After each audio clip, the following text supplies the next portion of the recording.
20వ అధ్యాయంలో ప్రవేశించాం.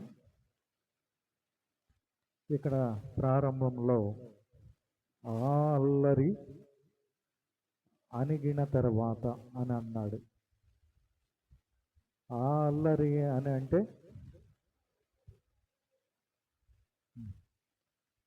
ఏ అల్లరి ప్రశ్న వస్తుంది వెంటనే. అది అనగానే ఏది అనే ప్రశ్న మనకు వస్తుంది, ఖచ్చితంగా వస్తుంది. అప్పుడు ఏ అల్లరి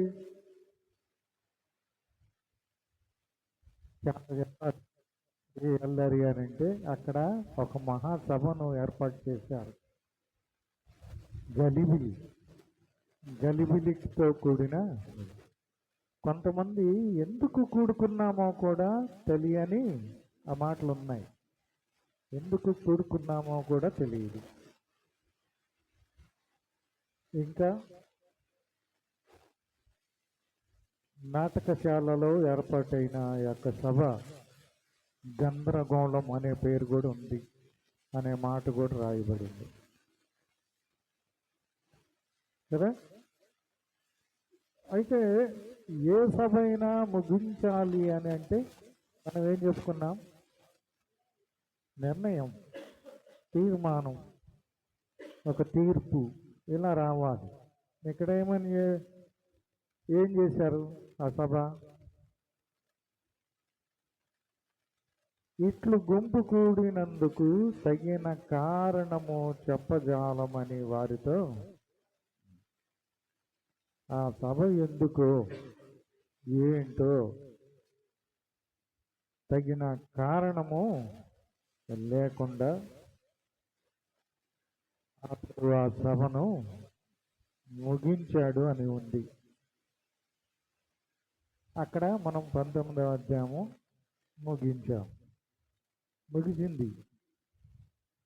అది అల్లరి. ఆ అల్లరి అణిగిన తర్వాత కారణం లేని గొడవ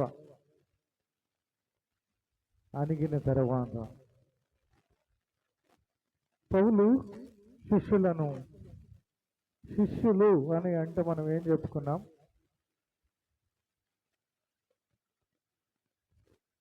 దేవునిని ఎరిగినటువంటి క్రైస్తవులు,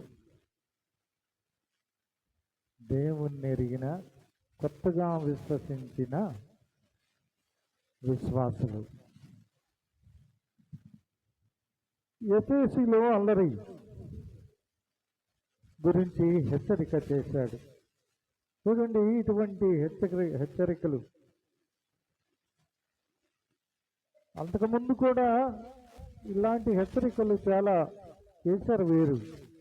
సువార్త పరిచర్యలో 15వ అధ్యాయం 32వ వచనం చూడండి.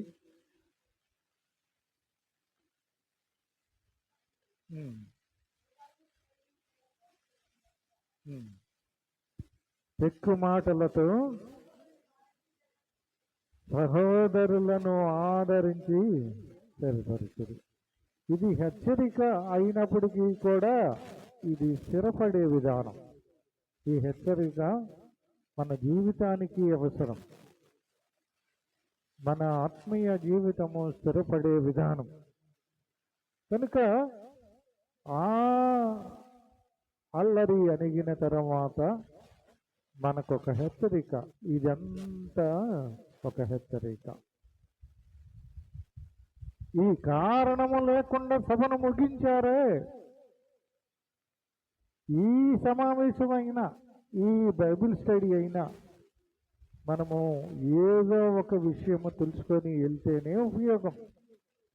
కొత్త విషయాన్ని తెలుసుకునో మన ఆత్మీయ జీవితానికి కొద్దిగా మెరుగు, ఆత్మీయ యాత్రకు ఉపయోగపడే మాట ఏదో ఒకటి తెలుసుకొని ఉంటేనే ఉపయోగం. ఏ సమావేశమైనా అంతే. అందుకని ఆయన హెచ్చరిక చేస్తూ ఉన్నాడు. మనము ఏ సభలో పాల్గొంటున్నాం, ఏ విధానంలో పాల్గొంటున్నాం, అవసరం కలిగి పాల్గొంటున్నామా, లేదంటే టైంపాస్ కోసం పాల్గొంటున్నామా, లేదంటే దేవుని సత్యమును అంగీకరించటానికి మరి ఆత్మానుసారంగా కొడుకుంటూ ఉన్నామా? ఇవన్నీ హెచ్చరికలు. పౌలు వీళ్ళందరినీ వీరు నూతన విశ్వాసులు వారిని హెచ్చరిస్తూ ఉన్నాడు. ఈ ఎఫెసీలో జరిగినటువంటి అల్లరి మనకి కూడా హెచ్చరిక. అయితే మాసిదోనియా వెళ్ళి గ్రీసులో 3 నెలలు వెలుటకు బయలుదేరెను. ఆ ప్రదేశమందు సంచరించి పెక్కు మాటలతో వాళ్ళని హెచ్చరించి గ్రీసుకు వచ్చాను. ఈ యాత్ర ఎన్నవ యాత్ర జరుగుతుంది? పౌలుది 3వ మిషనరీ యాత్ర జరుగుతుంది. మరలా అలా సర్కిల్ తిరుగుతూ ఉన్నాడు. ఎందుకంటే ఒక సంఘము ఏర్పడిన తర్వాత దానిని మరలా పరిశీలన చేస్తూ ఉన్నాడు, పరీక్షిస్తూ ఉన్నాడు, దానిని సందర్శిస్తూ ఉన్నాడు. నూతనమైన ప్రతికూల పరిస్థితుల్లో విశ్వాసులు అయ్యారు కదా, అల్లరి మధ్య విశ్వాసులు అయ్యారు కదా, అందరినీ యూదులను జయించుకుని సరైన సత్యమును వాక్యమును విన్నారు కదా, అందుచేత వారిని పురుకొల్పాల్సిన అవసరం ఉంది. మనము కూడా ఈ సభకు మనము వస్తున్నాము అని అంటే పురుకొల్పబడి రావాలి, ఆంతరంగములో నుంచి రావాలి, మంచి ఉద్దేశముతోనే రావాల్సిన అవసరత ఉంది. ఈ 3వ వచనం చూస్తాం.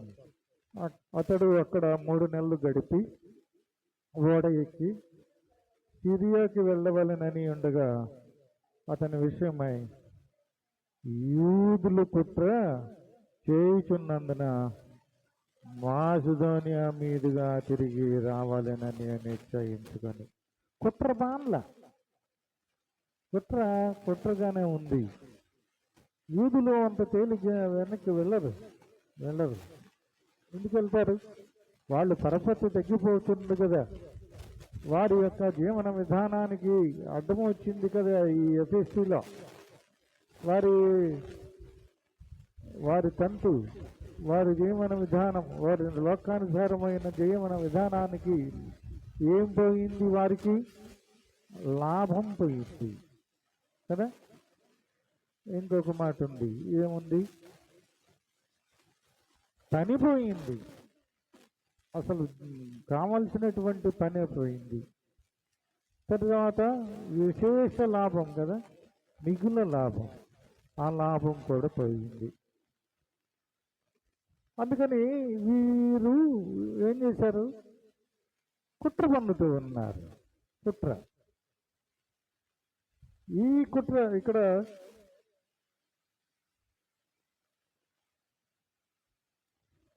ఈ యూదులు కుట్ర పన్నటం మానలేదు. ఎక్కడ ప్రారంభమైంది కుట్ర? పౌలు ఎప్పుడైతే సువార్త పరిచర్యకు వచ్చాడో అప్పటి నుంచి ప్రారంభమైంది. 9వ అధ్యాయం 24వ వచనం చూడండి. ఈ కుట్ర ఎప్పుడు ప్రారంభమైందో మనం చూస్తాం.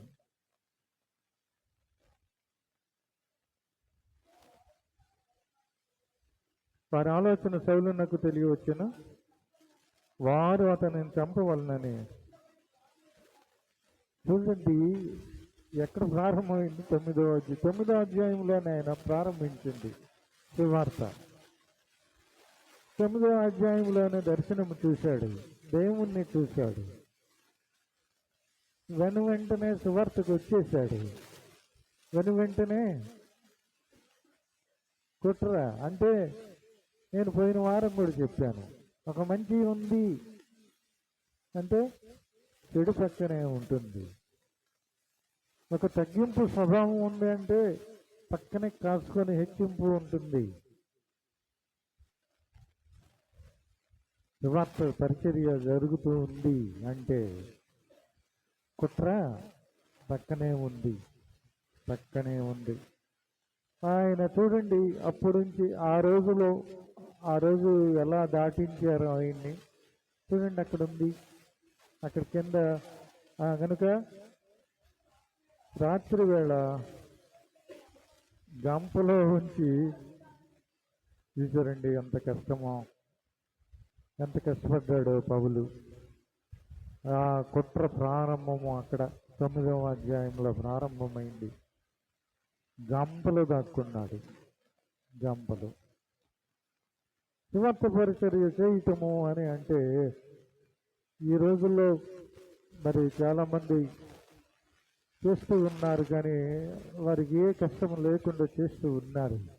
అంటే పని కట్టుకొని కష్టం పడతాం కాదు, పరిచర్యలో కష్టాలు ఉంటాయి, ఎదుర్కోవాల్సిన పరిస్థితి ఉంటుంది. సువార్త పరిచర్యలో మరి ఎన్నో ఆటంకాలను, అభ్యంతరాలను అధిగమించాల్సి ఉంటుంది. అలాగే చూడండి 13వ అధ్యాయము కుట్ర 49-50 వచనాలు చూడండి. ఈ కుట్ర 49-50 వచనాలు 13వ అధ్యాయము. ప్రభువు వాక్యము ఆ ప్రదేశమంతటా వ్యాపించెను, కానీ యూదులు భక్తి మర్యాద కలిగిన స్త్రీలను, ఆ పట్టణపు ప్రముఖులను రేపి పౌలునకు బర్రమ్మాకును హింస కలుగజేసి తరుముకున్నారు. కదండి, ఏం కుట్ర ఎలాంటి పని చేసింది వీళ్ళని?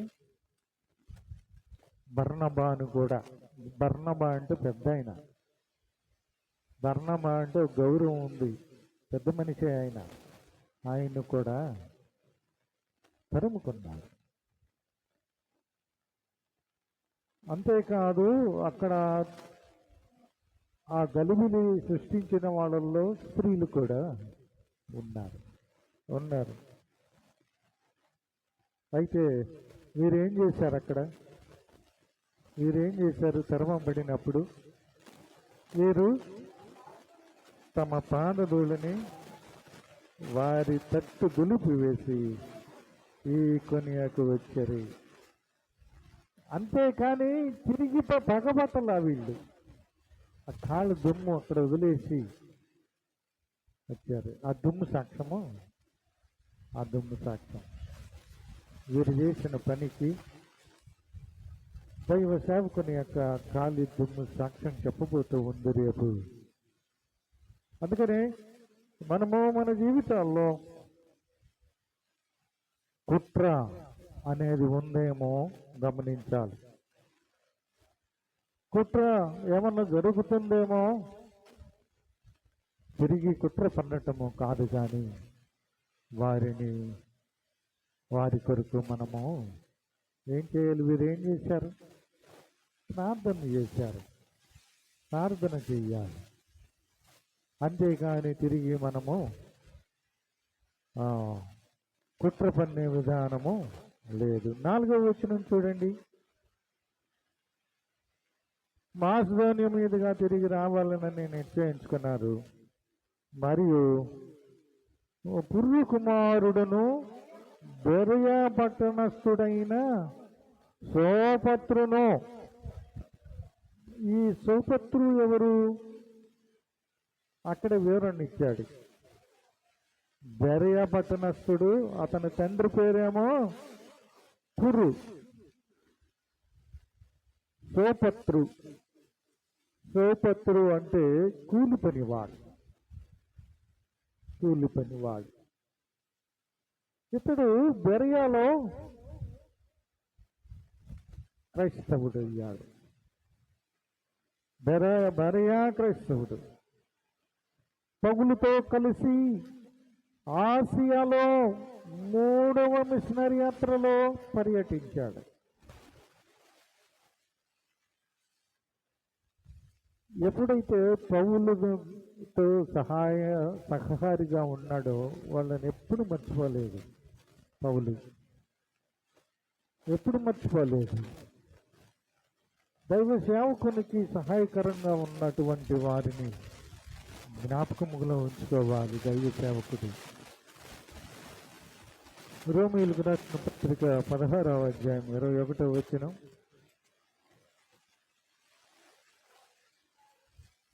నా జత పనివాడగు తిమోతి, లూకియా, యాసాను, సోసిపత్రు అని వారు చూసారా? సోసిపత్రు ఇక్కడ జ్ఞాపకం చేసుకున్నాడు పౌలు. ఈ కూలి పని వాడిని కూడా ఏముందలే అతనిదేముందలే అని తీసేయలేదు. మామూలుగా ఈ లోకంలో ఉన్నటువంటి జీవన విధానంలో పెద్దగా లెక్క చేయరు కదా. బాగా ధనవంతుడో డబ్బున్నవాడో వానిని పరిగణనలోనికి తీసుకుంటారు. అయితే ఏ చిన్నవాడినైనా అతని ద్వారా సహాయం పొందిన పౌలు ఏం చేస్తున్నాడు? జ్ఞాపకములో ఉంచుకుంటున్నాడు. అంటే దాని అర్థము అతని గురించి ప్రార్థిస్తున్నాడని అర్థం. జ్ఞాపకంలో ఉంచుకొని అంతే మనసులో నెమరు వేసుకుంటాడా? ప్రార్థిస్తున్నాడు అని అర్థం. ఇక్కడ కొంతమంది ఉన్నారు,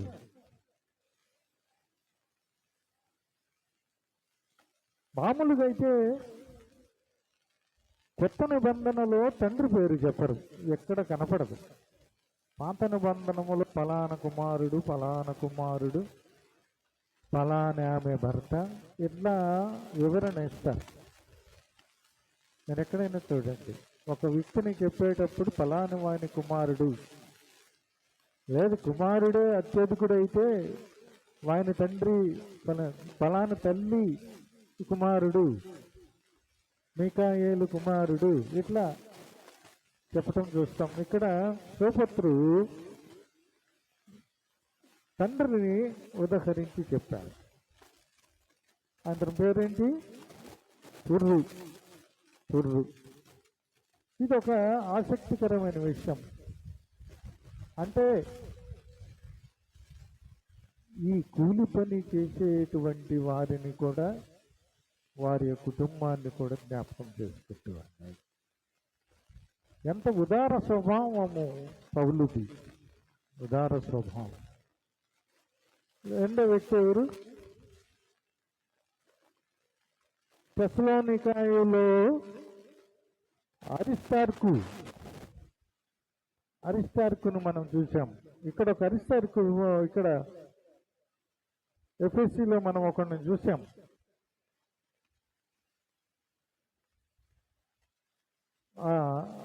అరిస్తార్కు ఎవరు? శ్రేష్టాధికారి. ఎక్కడ చూసాం మనం? 19. ఇతను ఒక అధికారి, స్థానిక, ఎక్కడ? తెస్సలోనికలో ఉన్నటువంటి అధికారి. ఇతను కూడా పౌలుకు 3వ మిషనరీ యాత్రలో ఇతను సహాయం చేశాడు. జత పనివాడు అయ్యాడు. తెస్సలోనికలో నుంచి వచ్చి సంఘీభావం తెలుపుతూ ఉన్నాడు పౌలుకి. ఈయన ఎక్కడున్నాడు ఇప్పుడు?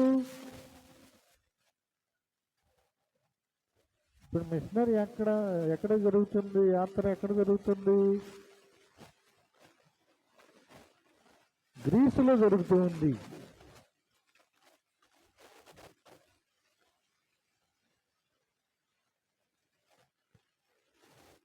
అరిస్తార్కుడు అంటే ఈయన ఒక అధికారి.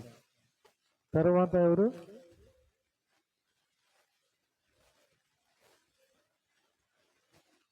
సెకండును.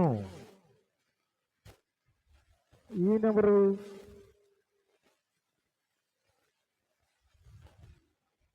అక్కడ 3వ మిషనరీ యాత్రలో ఆ టీములో ఇప్పుడు ముగ్గురు వచ్చారు కదా, వీరితో పాటు ఇతను మరి మిషనరీ యాత్రలో ఆర్థికముగా మరి సహకారము అందించేటువంటి వాడు. అంతేకాదు అనేకులకు సహాయం చేసేటువంటి వాడు. 3వ మిషనరీ యాత్రలో చూడండి ఎంతమంది పౌలుతో పాటు ఉన్నారో. ఇతడు సహకారి. ఇతని గురించి కూడా పౌలు చెప్పిన మాటలు ఉన్నాయి. 2వ కొరింథీయులకు రాసిన పత్రిక 8వ అధ్యాయము 23వ వచనం.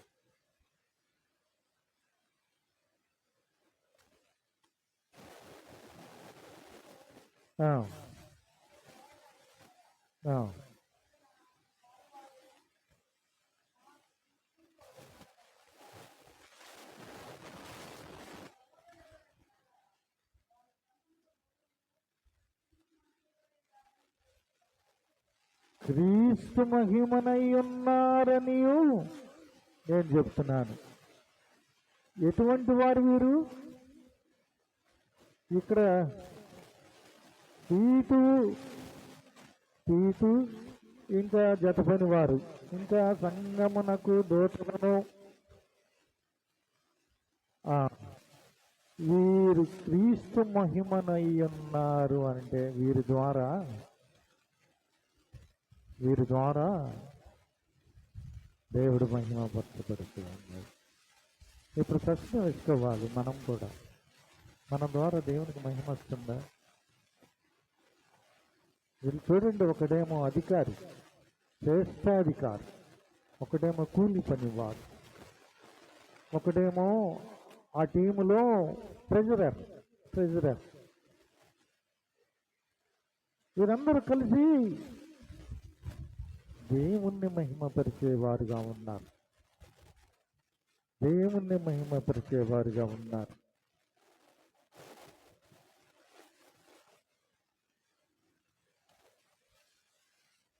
ఇలాంటి పరిస్థితులలో ఇంకెవరున్నారు అక్కడ? ఎంతమంది ఉన్నారు? గాయులు చాలా మంది ఉన్నారు. గాయ్ అనేది ఫేమస్ నేమ్. గాయులు చాలా మంది ఉన్నారు. ఇది ఈయన 3వ మిషనరీ యాత్రలో సహకారము అందించిన వాడు. ఈయన కూడా రోమా పత్రిక రాస్తూ ఉన్నప్పుడు జ్ఞాపకం చేసుకుంటాడు. 16:23లో ఈ పేర్లన్నీ వస్తాయి. 16వ అధ్యాయములో 23లో గాయు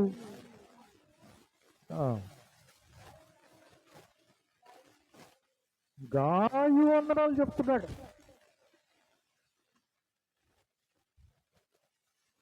గాయు మరి 3వ మిషనరీ యాత్రలో వ్యక్తి 19వ అధ్యాయం 29వ వచనంలో కూడా ఉన్నాడు. గాయు 29లో ఉన్నాడు. వారు విని రౌద్రముతో నిండిన వారి ఎఫెసీయులు అర్తెమిదేవి మహాదేవి అని గలిబిలిగా ఉండను. గాయను పట్టుకొని తుక్కుగా కొట్టారు. వీళ్ళని గాయాన్ని అరిస్తారుకుని బొమ్మిగా రావటము అంటే కూడా మనం ధ్యానం చేస్తాం. మూకుమ్ముడిగా మీదకి రావటం ఒక సువార్త పనిచర్య, ఒక మంచి విషయం, మంచి సత్యం, మంచి మార్గము బోధించే వారికి ఇలాగూ కుట్ర పన్ని ఇబ్బందికరమైనటువంటి పరిస్థితులు సృష్టిస్తూ ఉన్నారు. మనం అనుకోవచ్చు, మనం మాత్రం చేయలేదు ఇట్లా అని అనుకోవచ్చు.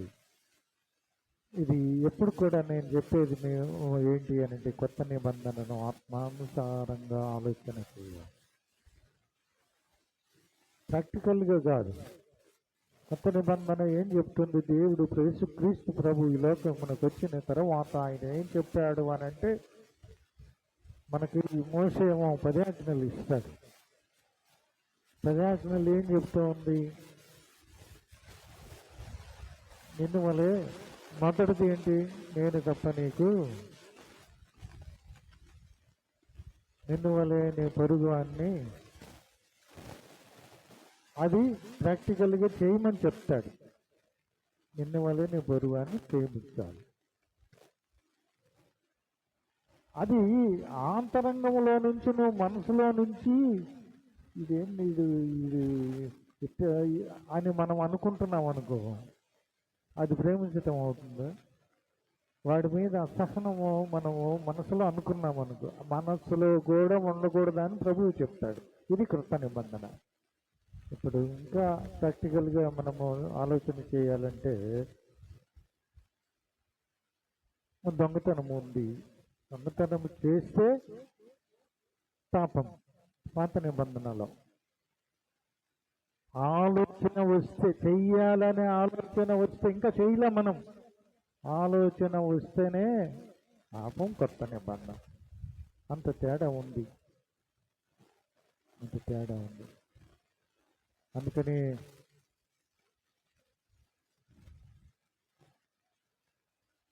కొత్త నిబంధనలో ఆత్మానుసారమైంది అని మనం తెలుసుకోవాలి.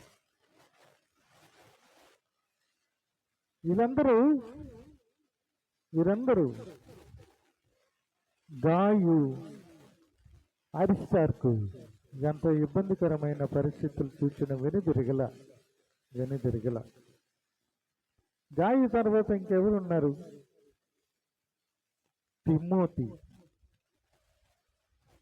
తిమోతి మోస్ట్ ఇంపార్టెంట్ క్యాండిడేట్ కదా. తిమోతి ఎలాంటి జీవితం అండి తిమోతిది! ఎన్ని కష్టాలు పడ్డాడు తిమోతి. తండ్రి ఏమో అన్యుడు, తల్లి ఏమో యూదురాలు. కానీ ఎవరిని మామూలుగా ఎవరు అలవాట్లు వస్తాయి? తండ్రి గ్రీసు చేసేస్తాడు. హెచ్చింపు రావాలి మామూలుగా. గ్రీసు దేశస్తులంతా హెచ్చింపగలిగినటువంటి వారు, జ్ఞానం కలిగినటువంటి వారు. అదే అవి రాలా. చిన్ననాటి నుంచే యువకుడుగా ఉన్నప్పుడే, దేవుని బాలుడుగా ఉన్నప్పుడే తిమోతి దేవుణ్ణి అంగీకరించాడు.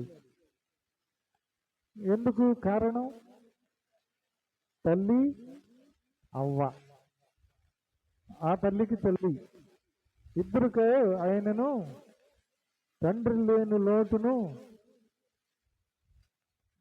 లోటుగా ఉంది అనేది తెలియకుండా తిమోతిని పెంచారు. తిమోతి పెద్దవాడయ్యాడు, సంఘ నాయకుడు అయ్యాడు, పౌలు సహచరుడయ్యాడు. పౌలు ఏమని పిలుస్తాడు తిమోతిని? జతపనివాడు, ఇంకా నా కుమారుడైన తిమోతి, ముఖ్య సహవాసి అంటాడు. తిమోతి అంటే ఏంటి అర్థము? దేవుణ్ణి కనపరిచేవాడు. ఇందాక మనం అనుకున్నాం, వీళ్ళందరి ద్వారా మహిమ దేవునికి వస్తుంది అని అనుకున్నాం. అసలు ఈయన పేరే అది, తిమోతి పేరే, దాని అర్థమే దేవుణ్ణి కనపరిచేవాడు.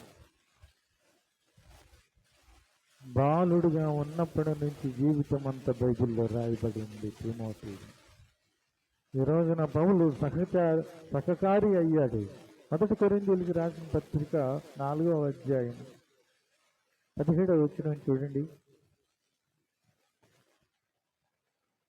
ఇందు నిమిత్తము ప్రభువునందు నాకు ప్రియుడను నమ్మకమైన నా కుమారుడగు తిమోతిని నీ యొద్దకు పంపుతూ ఉన్నాడు. కొరింథీ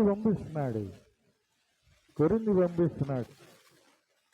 అతడు క్రీస్తునందు నేను నడుచుకొను విధమును అనగా ప్రతి స్థలములోను ప్రతి సంఘములోను నేను బోధించు విధమును మీకు జ్ఞాపకము చేయును. అంటే తిమోతి వస్తే ఎవరు వచ్చినట్టు? తిమోతి బోధ చేస్తే ఎవరు బోధ చేసినట్టు?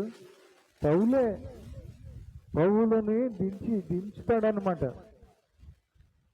దించి పౌలు బోధను అందిపుచ్చుకున్నటువంటి వాడు. పౌలు యొక్క ఆత్మస్వరూపమును పరిశుద్ధాత్మను పౌలు పరిశుద్ధాత్మ పూర్ణుడై ఆయన మాట్లాడుతూ ఉంటే పౌలు కూడా మనకు ముందు చూస్తాం ఎన్ని అద్భుత కార్యములు చేశాడు పౌలు కూడా. అందుకనే తిమోతిని ఎక్కువగా చెప్తాడు. తిమోతి, నీ ఇంట సంఘం ఉంది, జాగ్రత్త. నీ ఇంట పెద్దలైనటువంటి వారు నీ దగ్గర కూడుకుంటున్నారు, జాగ్రత్త. నువ్వు జాగ్రత్తగా ఉండాలి. ఇక్కడ ఆయన చెప్పిన, ఆయనను సంబోధించిన తీరును చూడు. నా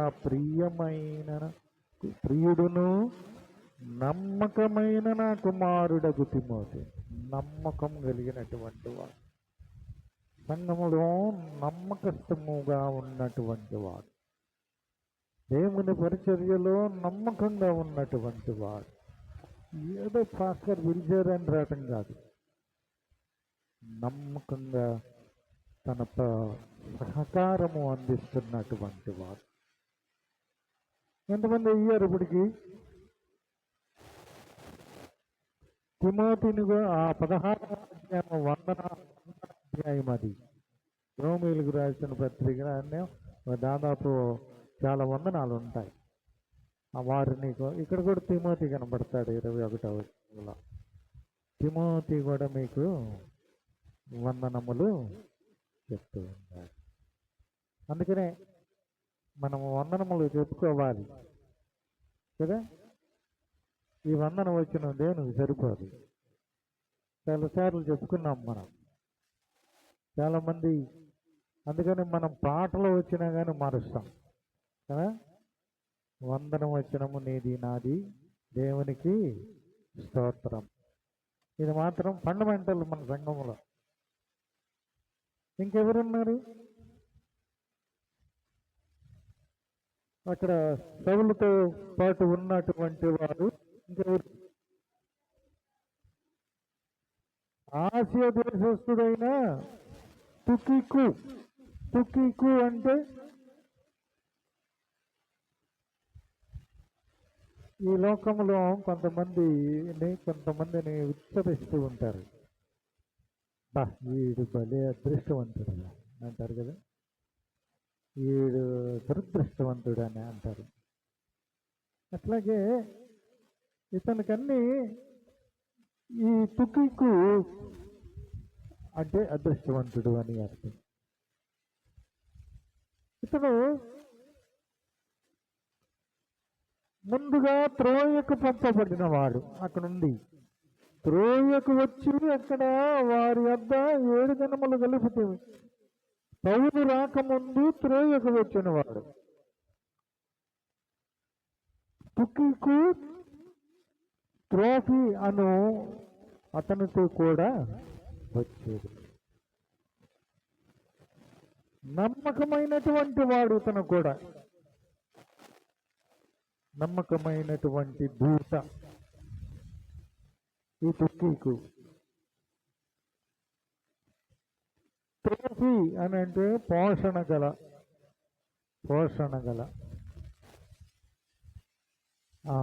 అంటే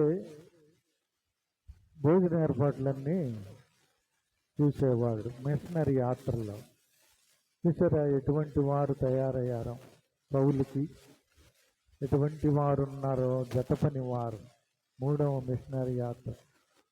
రెండు మిషనరీ యాత్రలు కొంతవరకు సజావుగానే జరిగినాయి, అక్కడక్కడ చెదురుమదురు సంఘటనలు జరిగిన. మూడవ మిషనరీ యాత్రలో బాగా అల్లరి జరిగింది, బాగా ఎదురు దెబ్బలు తగిలినాయి, మరి చాలా ఇబ్బంది పడ్డారు. అయినప్పటికీ కూడా అధికారులు ఉన్నారు, అన్యులున్నారు. మనం 18వ అధ్యాయము 18వ అధ్యాయము చూస్తే సమాజ మందిరపు వారు అధికారులు పౌలును వెంబడించారు. ఇంకా అక్కడ లోకల్గా ఉన్నటువంటి నాయకులు అందరూ మరి అది పౌలుకి సహకారం అందించిన వారుగా. ఇది మూడవ మిషనరీ యాత్ర ఇలాగూ జరుగుతూ ఉంది. కొన్ని చోట్ల వారం రోజులు, కొన్ని చోట్ల 3 నెలలు అలా తిరుగుతూ ఉన్నటువంటి సిరియాకి వెళ్ళాడు. మధ్యలో సిరియాకి వెళ్ళటము అని అంటే వాడ ప్రయాణం, 1 నెల రోజుల ప్రయాణం సిరియా. చూడండి ఈ మిషనరీ యాత్ర ఎలా ఉందో, ఇటు ఎలా ఉందో. ఎంతమంది కష్టకాలములో కూడా పౌలుకి సహకారం అందించి ఆయన వీరిని మర్చిపోకుండా మరి జత పనివారుగా గుర్తించటం. జత పనివారు అంటే ఏంటండి అర్థము? ఆ జత పనివాడు అని అంటే నువ్వు నేను ఒకటే, ఇద్దరు పనివాళ్ళమే అని అర్థం. మరి అంత ఉన్నతమైనటువంటిది స్వభావము కలిగినటువంటి వాడు పౌలు. ఈ పౌలు గురించి ఒక్క మాట నాకు భలే ఆశ్చర్యం వేస్తుంది. నేను క్రీస్తుని పోలి నడుస్తూ ఉన్నారు, మీరు నన్ను పోలి నడవండి అని చెప్పగలిగాడు అని అంటే ఇంత మచ్చగోడ లేకుండా ఉన్నాడు అని అర్థం.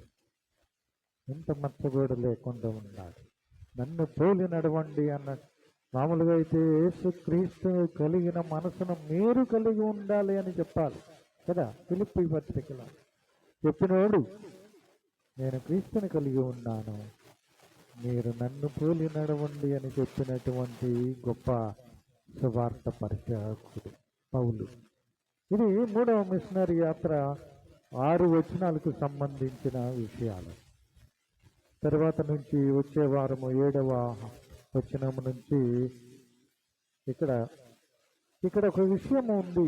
పులియని రొట్టెల దినములైన తరువాత, పులియని రొట్టెలు తినాలి. ఇప్పుడు కూడా మన వాళ్ళు ఆచారం చేస్తూ ఉన్నారు చాలామంది. యేసుక్రీస్తు ప్రభువు కూడా పస్కాకు బయలుదేరి వెళ్తూ ఉన్నాడు. ఇదే అదొకటి విషయం ఉంది ఇక్కడ. దానికోసం వేచి ఉన్నాడు పులియని రొట్టెల పండుగ. ఈ 6 వచనాలు ఇలా ఉన్నాయి. వచ్చే వారము 7వ వచనం నుంచి ధ్యానం చేద్దాం. ఇప్పుడు మనం ప్రార్థన చేసుకుందాం. దయగలిగిన మా ప్రభువా,